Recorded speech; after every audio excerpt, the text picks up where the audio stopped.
Hello. सो या, Harshad Tiwari is back at your service.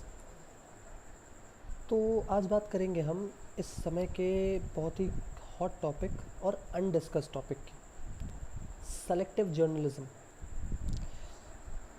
तो selective journalism होती क्या है? सेलेक्टिव जर्नलिज्म ये है कि मीडिया कुछ चुनिंदा मुद्दों पर, कुछ सेलेक्टेड टॉपिक्स पर ही बात कर रहा है और वही न्यूज़ कवर कर रहा है पूरे दिन।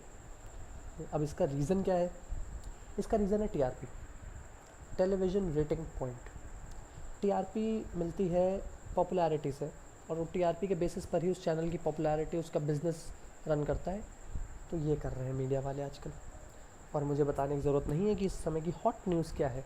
हॉट न्यूज़ सुशांत सिंह राजपूत का suicide. Now before I begin, मैं उससे पहले ही क्लियर आउट कर दूँ, I am not against Sushant Singh Rajput, I am not disrespecting her. Rhea का सपोर्टर नहीं हूँ मैं, और मेरा opinion, I don't care. Sushant Singh Rajput was just another normal citizen, Bollywood actor, famous star. Fine. He committed suicide. His family filed an FIR against Riya. Investigation चल रही है. Riya has been arrested by NCB for being involved in a drug racket. Everything goes cool. But I don't care. मेरे लिए it's just another news of the country, और बाकी मुद्दे भी हैं, तो उन पे बात करेंगे कि मीडिया सुशांत सिंह राजपूत के केस में ध्यान दे देते क्या कुछ मिस कर रहा है, और आई शुड से कि छोड़ रहा है। सुसाइड की बात है, सुशांत ने सुसाइड किया, तो सुसाइड्स पे ही चलते हैं पहले। Preksha Mehta committed suicide on May 26, 2020। I can bet on the fact, मैं शर्त लगा सकता हूँ इस बात पे, कि इस वीडियो को देखने वाले 90% लोग ये नहीं जानते होंगे कि प्रेक्षा मेहता कौन है। उसने सुसाइड किया तो दूर की बात है। Moving ahead, August 4th, 2020, Sameer Sharma, a famous TV artist, committed suicide. किसको पता था ये? कितने लोगों को? बट क्या फ़र्क पड़ता है। इनफैक्ट कुछ टाइम पहले अगर हम पीछे जाएं टाइम में, तो 2016 में Pratyusha Banerjee, a famous TV actress, committed suicide. Allegations भी लगे थे लोगों पर, लेकिन टीआरपी नहीं मिली तो न्यूज़ नहीं चलाई ज़्यादा दिन, थोड़े दिन में चला कर केस रफा दफा।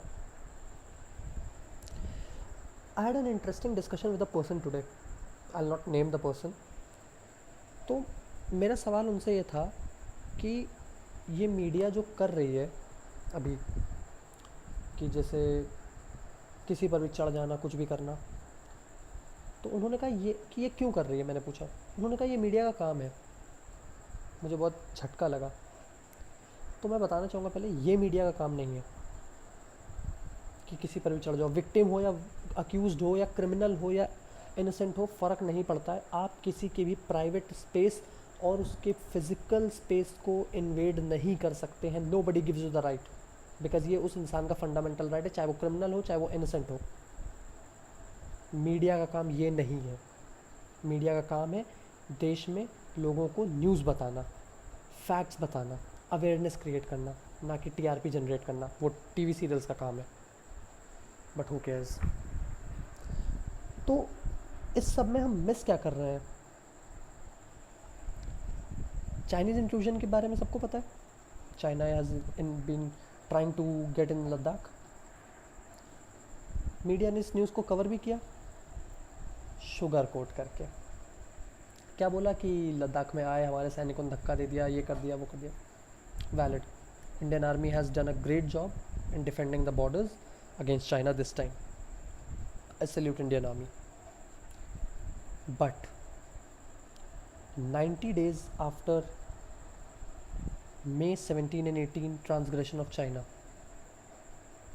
चाइना के 17 और 18 मई को हुए घुसपैठ के बाद 90 दिन बाद, मिनिस्ट्री ऑफ डिफेंस ने अपने वेबसाइट पर एक डॉक्यूमेंट अपलोड किया, जिसे उन्होंने तुरंत हटा भी दिया, तुरंत। बट वो डॉक्यूमेंट अपलोड हुआ था जिसमें ये मेंशन था, China ट्रांसग्रेस्ड into Kugrang Nala, Gogra and north bank of Pangong Tso lake on May 17 and 18। China Kugrang Nala, Gogra और north bank of Pangong Tso lake के इलाकों में घुस गया था। किस मीडिया चैनल ने दिखाया? Oh please don't tell me कि उन्होंने तुरंत रिमूव कर दिया तो मीडिया देख नहीं पाए। मीडिया का सबसे बड़ा काम होता है फैक्ट चेक रखना। उनकी टीम होती है इन सारी वेबसाइट्स वगैरह पर नज़र रखने के लिए, ताकि वो न्यूज़ सबसे पहले कवर कर ले बाकी चैनल से। ये कैसे मिस हो गया? मिस हुआ था या छोड़ दिया? जब चलो इसकी बात कर ही रहे हैं इंडिया चाइना की, तो उसकी बात कर लेते। राफेल्स इंडिया आए थे, बहुत कंपैरिजन हुआ J20 और इसका उसका। यार फैक्ट्स तो बताया करो एटलीस्ट सही से। Indian army is very brave, I agree, लेकिन यहाँ पर बात टेक्निकल है। दो एयरक्राफ्ट का कंपैरिजन है। J20 की मैक्सिमम स्पीड है 2469 किलोमीटर पर आवर, राफेल की 2150 किलोमीटर पर आवर। J20 की रेंज 5926 किलोमीटर्स, राफेल की 3704 किलोमीटर्स। J20 की फ्लाइंग कैपेसिटी 304.8 मीटर पर सेकेंड, राफेल की 0.06 मीटर पर सेकेंड। आप मुझे बताइए कौन ज़्यादा एफिशिएंट है? और ये तो सिर्फ एयरक्राफ्ट की हैं, मिसाइल सिस्टम्स की तो बात ही नहीं की मैंने भी। तो at least keep the public aware of the facts, don't feed us lies. Indian economy की तो क्या ही बात करें, वो न्यूज़ कहीं दिखाई नहीं रहा। 23.9% कॉन्ट्रैक्ट हो गई जीडीपी, लेकिन कोई बात नहीं करनी उसके बारे में मैं। क्यों? क्योंकि हमें सुशांत का केस कवर करना है, जिसकी इन्वेस्टिगेशन सीबीआई कर रही है, लेकिन हम करेंगे। क्यों करेंगे पता नहीं। अरे जब वर्डिक्ट है तब कवर कर लेना ना यार। लेकिन नहीं, हमें पूरा दिन दिखानी है कि सुशांत के केस में ऐसे हो गया, सुशांत के केस में ये अक्यूज्ड है, सुशांत के केस में ये वाला एंगल भी है, काला जादू भी है, वगैरह वगैरह बुलशिट।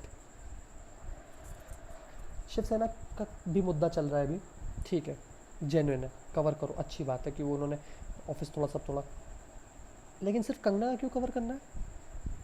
और किसी पे क्या शिवसेना ने कुछ नहीं किया है? शायद आपको नहीं दिखा होगा, मैं बताता हूँ। A retired navy officer was assaulted by Shiv Sena workers for sharing a cartoon on Uddhav Thackeray.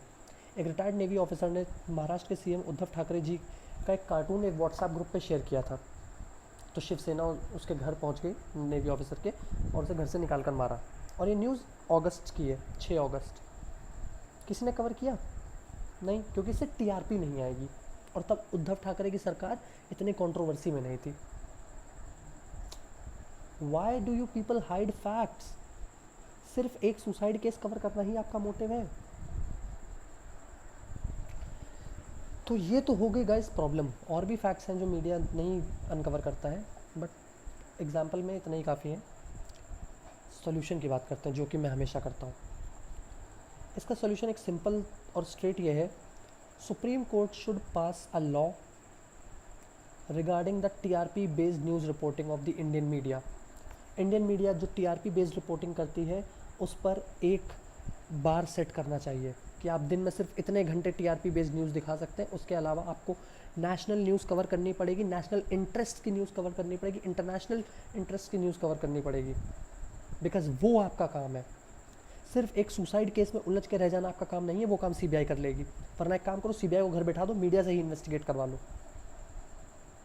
ये मीडिया ही है जो ऐसे केसेस में अपना ओपिनियन डाल डाल के, जी न्यूज़ में देख रहा था उस दिन, जी न्यूज़ में सीधा चिल्ला चिल्ला कर न्यूज़ एंकर बोल रहा है कि दोषी रिया। क्यों भाई? इनोसेंट अंटिल प्रूवन गिल्टी का कंसेप्ट क्या पढ़ा नहीं है आपने, या पता नहीं है आपको? अरे कोई मूवी देख लो यार, उसमें भी होता है वो तो। लेकिन आप चिल्ला चिल्ला के ये बोल लो, पब्लिक के दिमाग में क्रिएट कर रहे हो कि इमेज वो मुजरिम है। और ये सिर्फ मैं इस केस की बात नहीं कर रहा हूँ, और भी केसेस हैं। कल को सीबीआई अगर किसी नतीजे पर नहीं पहुंच पाई और रिया को उन्हें क्लीन चिट देनी पड़ गई, आपके इस मीडिया ट्रायल की वजह से पूरे देश की पब्लिक सीबीआई को गाली देगी, जो कि एक सेंट्रल इन्वेस्टिगेटिंग एजेंसी है। कि सीबीआई से कुछ नहीं हुआ, सीबीआई जैसा कि आरुषि तलवार के केस में हुआ था, सीबीआई की बहुत फजीहत हुई थी। क्यों? Media trials. तो please stop this, focus on your real job. You are the fucking fourth pillar of the democracy. There is a reason you are being called that, so please do that job. And that Supreme Court law thing, I think that is the only solution. So I don't have much to say today, and I'm hoping ki this might bring a change, as I always hope. So yeah, do share this video so that it reaches as many people as possible and some change comes across. See you next time. Good night.